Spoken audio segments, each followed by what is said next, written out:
Nós já tínhamos a previsão desta reunião técnica conjunta, que foi convocada na sequência da reunião do Conselho de Ministros, do Conselho Extraordinário de Ministros, que teve lugar ainda no mês de dezembro passado, e mandatou, de facto, esta reunião técnica conjunta para finalizar o texto da Convenção para a Mobilidade da CPLP.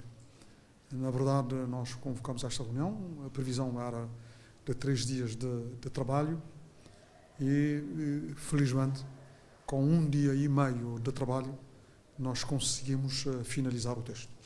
E hoje estamos em condições de dizer que todos os Estados-membros participaram a este nível técnico, representado pelos serviços da Imigração e Fronteiras, do Registro e Notariado e da Política Externa.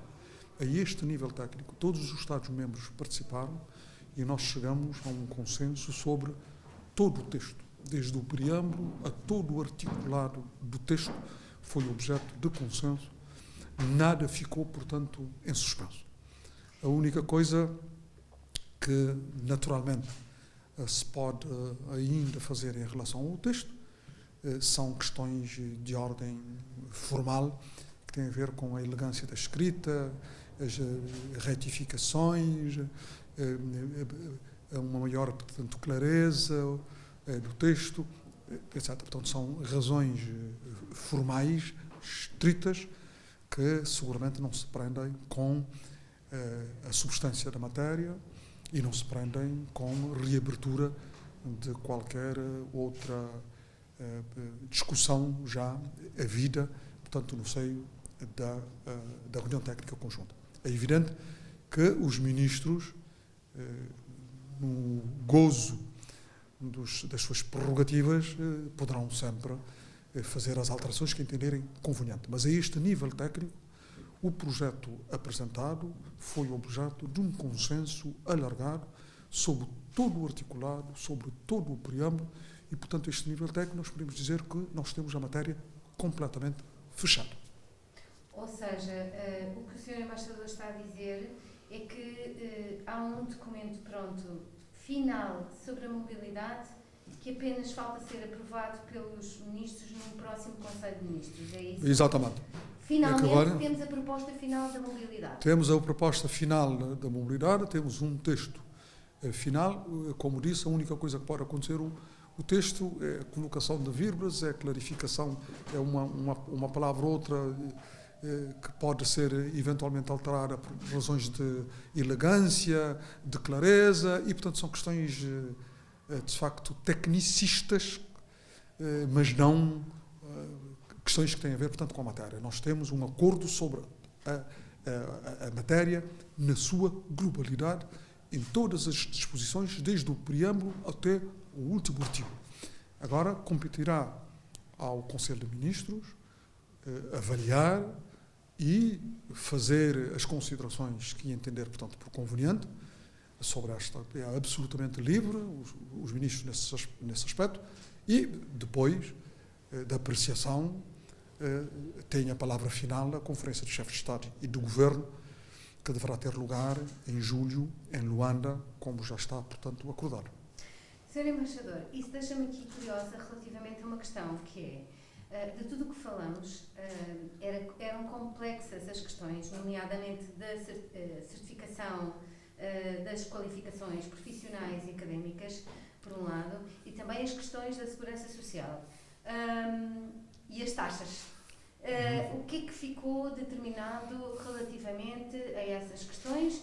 E, por um lado, isto é a primeira pergunta, e a segunda pergunta é como é que questões tão complexas conseguiram resolver com a celeridade que o Sr. Embaixador está a dizer? Houve um trabalho de fundo bem feito? Houve, para esse consenso entre os Estados, houve digamos, peço desculpa pela expressão que vou utilizar, mas um trabalho de sapa que foi feito pelos Estados que correu bem ou não?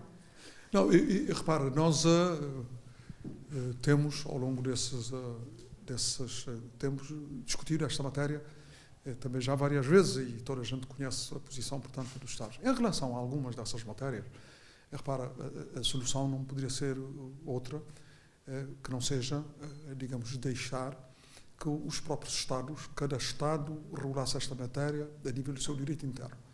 Por exemplo, as matérias das certificações académicas, que é uma matéria complexa, em que vários Estados não têm sequer poder de dispor sobre essas matérias, porque são as ordens profissionais, às vezes nos termos constitucionais ilegais.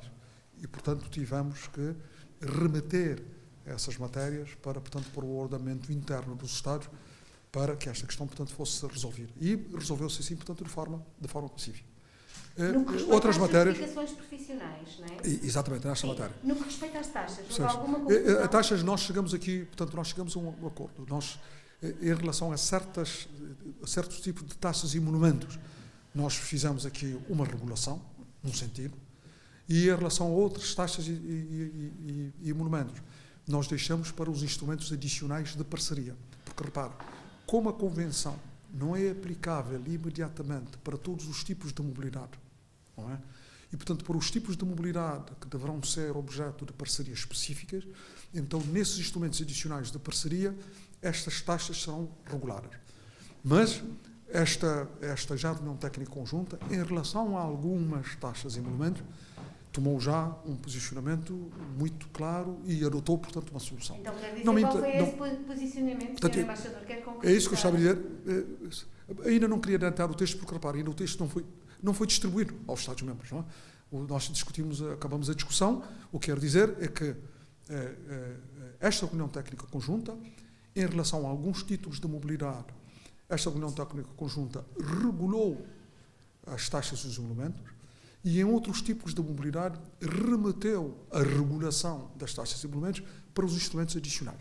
E, portanto, aqui teve uma intervenção direta e uma remissão para os instrumentos adicionais em relação a outro tipo de taxas. E, portanto, então, Sr. Embaixador, eu não posso dizer que os cidadãos do espaço da CPLP vão ter o documento gratuito, como era o objetivo inicial. É isso? Não, eu reparo, o que eu estou a dizer é o seguinte, portanto, reparo, nós aqui, se quiser, nós temos 3 níveis em matéria de taxas. Não? O primeiro nível, fizemos uma regulação direta, dizendo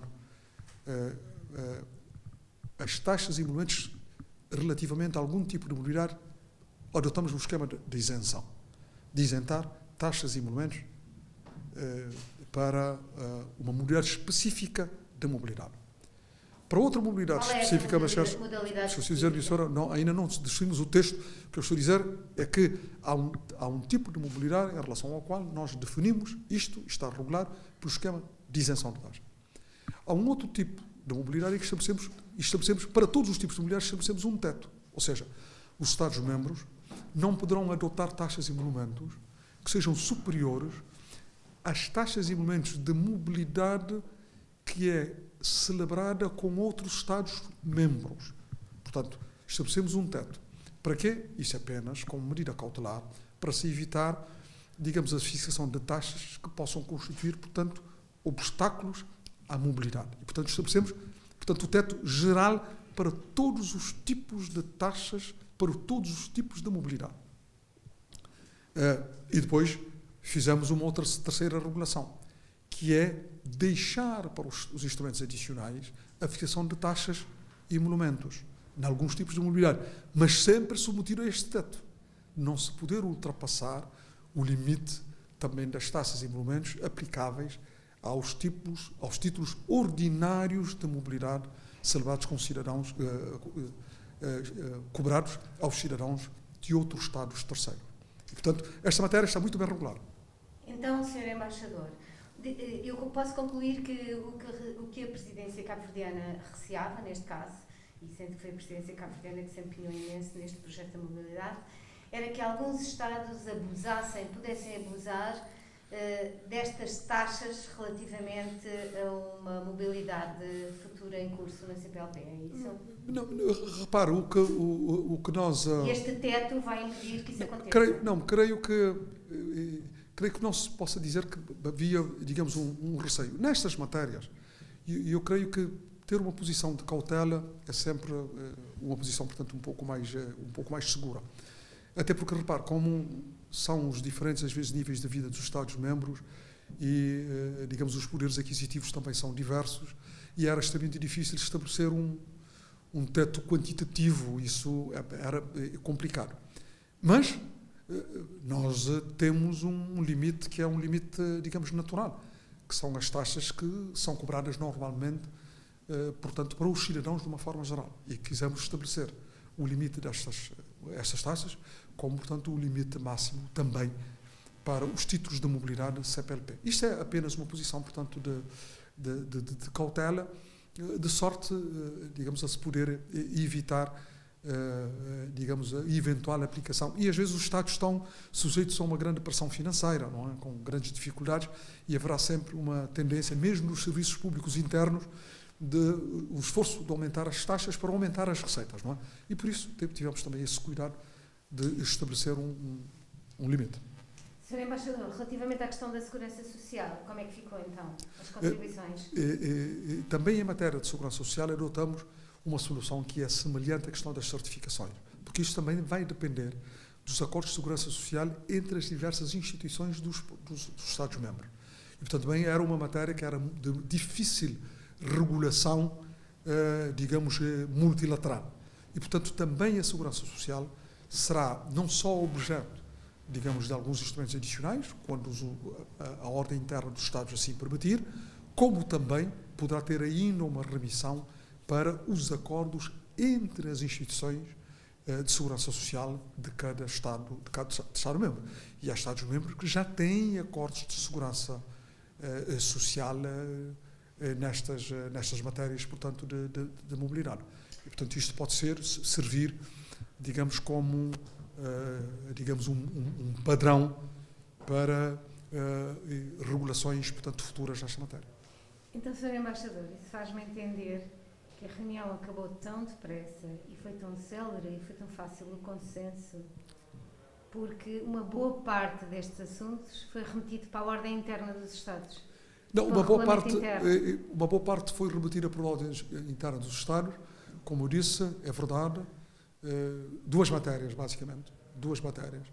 A matéria da segurança social e a matéria das certificações académicas. Como disse, por razões também que se aprendem fundamentalmente com a circunstância da ordem interna, portanto, desses Estados, terem disposições normativas que envolvem competências de outras instituições, não competência do Governo. E, portanto, aqui é ceder não só ao realismo, mas ceder, digamos, à lei vigente em cada um dos Estados e a diversidade da realidade interna de cada um dos Estados. E, portanto, creio que foi uma solução mais inteligente, não é? Porque, de outro modo, não seria factível também. Não seria factível. Não cumpriu, portanto, o objetivo máximo que a presidência cabo-verdiana muito gostaria que tivesse acontecido, que era haver um passo em frente nestas matérias de outra forma. Eu creio que para a ordem interna dos Estados. Não, eu creio que nós conseguimos perfeitamente, absolutamente atingimos o objetivo. O que nós nunca poderíamos querer é arranjar uma solução que é a solução artificial e depois uma solução que não fosse factível, por impossibilidade da sua concretização quando se passasse para o nível interno, porque nós poderíamos chegar à conclusão que essas matérias, afinal, não estariam na disponibilidade dos governos, mas na disponibilidade de outras instituições. E estaríamos a arranjar uma falsa solução. Não é? Aqui, pelo contrário. Repare, as certificações académicas para a mobilidade é importante, claro que é importante. A segurança social é importante para a mobilidade, é claro que é importante. Mas a mobilidade pode funcionar sem as certificações académicas, a mobilidade pode funcionar sem a segurança social. Mas é bom que a mobilidade funcione com as certificações académicas, é bom que funcione com a mobilidade social. Mas, para isto, as instituições de segurança social têm que entrar em acordo. E as ordens profissionais e as instituições académicas dos Estados têm que estar de acordo. Nada se pode fazer à revelia delas. Muito bem, Sr. Embaixador, para além disto que falamos aqui, houve mais alguma questão que tivesse sido abordada nesta reunião técnica conjunta ou não? Não, houve algumas outras questões que foram abordadas, mas que foram digamos, facilmente, portanto, resolvidas. Nós tínhamos ainda, digamos, um problema relativo aos diversos grupos de cidadãos que são, digamos, destinatários, ou se quiserem, são, esse aspecto, objeto dos títulos da mobilidade, e, portanto, estávamos ainda a discutir os diversos agrupamentos possíveis e chegar à conclusão se nós deveríamos ter todos os agrupamentos fixos ou se nós podíamos dar indicação dos agrupamentos possíveis, deixando a liberdade aos Estados de, eventualmente, também criarem outros agrupamentos de cidadãos. Não é? Ou seja, como sabe, no nosso princípio da flexibilidade, desta variabilidade, nós queremos que os cidadãos possam ter a mobilidade no quadro da CPLP, ter esta possibilidade de se poder incluir todos os cidadãos, mas permitir que os Estados-membros possam fazer isso de forma faseada, criando agrupamentos de cidadãos. Seja dizer isto a homens de cultura, e sejam empresários, sejam académicos, etc. E, portanto, nós chegamos aqui também a um consenso, que é criar esses agrupamentos, sem prejuízo dos Estados, nos instrumentos adicionais de parceria, poderem também fazer outros agrupamentos em conformidade com os seus interesses e com a realidade interna do Estado. Também fechamos, e muito bem, portanto, esta Mas como é que isso é depois possível de concertar entre os Estados? Porque, por exemplo, imagine que um Estado, tipo Angola, imaginemos, aprova o agrupamento dos cidadãos da cultura, o outro Estado aprova o agrupamento dos cidadãos empresários. Não, isso não é possível. Como é que é possível concertar? Não, isso não é possível. Repare, não é possível, porque, repare, isto não é unilateral, isto é multilateral. Ou seja, o que nós estamos a dizer é o seguinte: quando nós vamos para um nível seguinte da mobilidade e vamos nos instrumentos adicionais, nós estamos a falar de Angola, por exemplo, estamos a falar de Angola, Portugal e São Tomé e Príncipe, à volta de uma mesa a negociar a mobilidade. E, portanto, não pode... Teoricamente é possível que aconteça apenas isto, mas isto é o acordo. Olha, eu permito que venham os homens da cultura e tu permites que entrem os empresários. Isto é possível. Não há nenhum problema. Isto é o interesse dos Estados. Ou então vêm os homens da cultura, vão os homens da cultura e vêm os homens da cultura. Ou vão os estudantes e vêm os vossos empresários. Isto é possível. Portanto, a nossa flexibilidade, mas isso é bom. E, portanto, não é? Os interesses dos Estados estão diferentes. Quer dizer, você dá, digamos, uma espécie e não tem que receber a mesma espécie. Pode receber espécie diferente. Tem interesse em espécie diferente. Não há nenhum problema. Isto é a riqueza do texto, portanto, que nós apresentamos e objeto deste acordo.